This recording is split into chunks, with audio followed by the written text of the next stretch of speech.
रामैया डोसा की दुकान और रंगैया समोसा की दुकान लगाकर बाजार में एक दूसरे के सामने कई साल से दुकान लगाकर चला रहे हैं।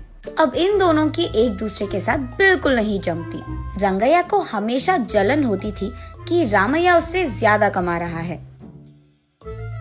और इतना ही नहीं, हमेशा कोई ना कोई बात पे रामैया से लड़ते रहता है रंगैया। ऐसे उन दोनों के बीच में बहुत ज्यादा नफरत था।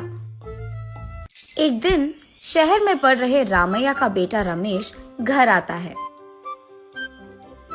अगले दिन वो अपने पिता के बाजार में लगी दुकान के पास आता है।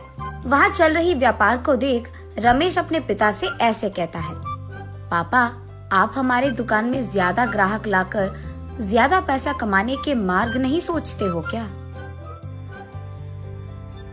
अब जितना मेरा सोच है उसी में चल रहा है बेटा। जितना भी मेहनत करूं वही कमाई मिल रही है। पापा, मेहनत से नहीं, चालाकी से कमाए जाते हैं पैसे। शहर में इसी डोसा को दुगने दाम में बेचते हैं, पता है आपको?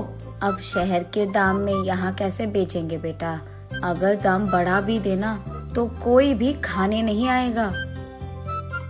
पापा, मैं ये नहीं कह रहा हूँ कि शहर के दामों में यहाँ बेचे, बल्कि ये कह रहा हूँ कि ऐसा कुछ करे कि शहर का लाभ हमें यहाँ मिले। तुम्हारा इरादा मुझे समझ में नहीं आ रहा बेटा, थोड़ा समझा दो। आपको समझाना नहीं, करके दिखाऊंगा, ऐसे कहता है रमेश। रामैया देखते ही रहता है कि रमेश कह क्या रहा है। और इतने में रमेश उनके दुकान के बाहर एक बोर्ड डालता है। उस पे लिखता है कि हमारे दुकान में जो भी ये स्पेशल डोसा खाएगा उसको 10 साधारण डोसा फ्री में मिलेंगे, और जो भी डोसा आप खाओगे उसके भी पैसे नहीं देने पड़ेंगे। पर अगर स्पेशल डोसा खा नहीं पाए तो 10 डोसा का पैसे देना होगा, ऐसे लिख देता है। बोर्ड पे जो लिखा उसने वही बाजार में जोर से चिल्लाकर सबको सुनाता है। ये सुनकर बहुत लोग खुशी के मारे उनके दुकान पहुंच जाते हैं स्पेशल डोसा खाने। स्पेशल डोसा खाने के लिए मैं तैयार हूँ। नहीं नहीं, मैं तैयार हूँ। ऐसे सभी आपस में बहस करते हैं। तब रमेश उनके दुकान के बगल में एक बड़ा सा टेबल और चेयर लगाकर जो भी इस प्रतियोगिता में शामिल होना चाहते हैं उनको एक के बाद एक इस कुर्सी पे बैठना होगा, ऐसे कहता है। उसके बाद ठीक उस टेबल के जितना बड़ा डोसा वो बनाकर वहाँ लाता है और उस कुर्सी में बैठे आदमी के सामने पेश करता है। वहाँ मौजूद सारे लोग यही सोचते रहते हैं कि वो आदमी उस डोसा को खा पाएगा कि नहीं। आधा डोसा खाकर वो आदमी, मुझसे अब नहीं होगा, ऐसे कहकर हार मानकर वो 10 डोसा के पैसे देकर वहाँ से चले जाता है। ऐसे ही एक के बाद एक स्पेशल डोसा खाने की कोशिश करके हार मानकर वहाँ से पैसे देकर चले जाते हैं। ये सब ठीक सामने से देख रहा रंगैया अपने आप में सोचने लगता है कि एक स्पेशल डोसा बनाने के लिए कितने पैसे लगते हैं। उसे पता था कि एक स्पेशल डोसा बनाने के लिए 3 डोसा लगते हैं, लेकिन बाकी 7 डोसा के पैसे तो लाभ में आ गए। तब उसे समझ आता है और कहता है, बाप रे, ये 3 डोसा बनाकर 7 डोसा का लाभ ले रहा है। बस रंगैया को जलन होती है। कुछ भी करके मुझे भी ऐसे ही पैसे कमाने होंगे, पर क्या करूँगा? ऐसे सोच सोच कर, हाँ, मैं भी उसकी तरह समोसा का कोई प्रतियोगिता लगा दूंगा, ऐसे सोचकर अगले दिन रंगैया उसके समोसा के दुकान के बाहर ये लिखता है कि जो भी आदमी 20 समोसा खा पाएगा उसको 10 और मुफ्त में मिल जाएंगे। पर अगर 20 समोसा नहीं खा पाए तो 10 समोसा के पैसे देने पड़ जाएंगे। और यही बात चिल्ला चिल्ला कर बाजार में सबको बताता है। ये सुनकर बहुत सारे लोग रंगैया के दुकान आते हैं प्रतियोगिता में शामिल होने। जो लोग आते हैं उनमें से कई सारे आसानी से 20 समोसा खा लेते हैं और रंगैया के अनुसार ही वो 10 और मुफ्त में ले लेते हैं और वहाँ से चले जाते हैं।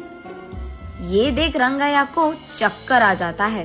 शाम से पहले ही आधे से ज्यादा समोसा खत्म हो जाते हैं। उसके बाद कई सारे लोग वहाँ पे आकर, हम भी खाएंगे समोसा, हमें भी दो, कहते हैं। इस कारण रंगैया को बहुत गुस्सा आ जाता है, इसीलिए वो उसके दुकान के सामने से बोर्ड हटा देता है। वो किसी को मुंह दिखाने लायक नहीं रहता है, इसीलिए बंडी को लेकर अपने घर की ओर बढ़ते रहता है।